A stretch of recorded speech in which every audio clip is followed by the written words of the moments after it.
Shevkat, a po dëgjon? Po, dëgjoj. Selam aleikum, së pika parë.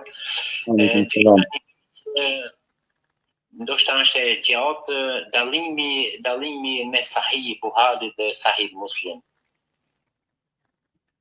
Dallimin mes Sahih Buharit dhe Sahih Muslimit.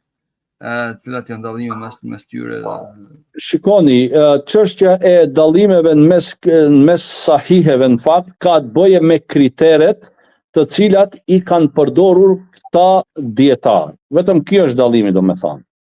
Po jo vetëm mes tyre, po edhe tjerëve. Faktikisht të dytë i kanë marrë vetëm hadithet e sakta.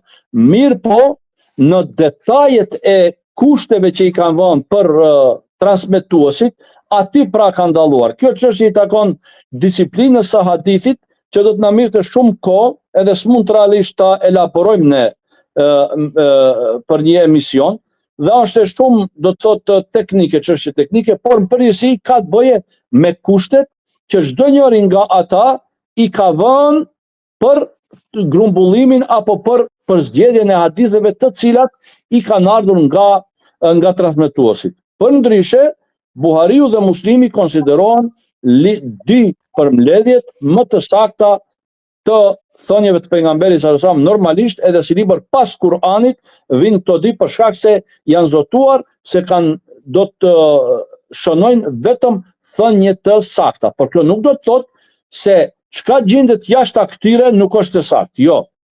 Por kriteret ta që i kanë vu kritere shumë trepta, edhe shumë hadithe që edhe pse kanë qenë të sakta, kanë ngelur realisht jashtë këtyre, pse nuk i kanë plotësu kriteret e këtyre që i kanë vu për transmetuesit. Shkurtimisht pra ka të bëje me kriteret që i kanë vënë. Ky është dallimi vetëm mes këtyre dy.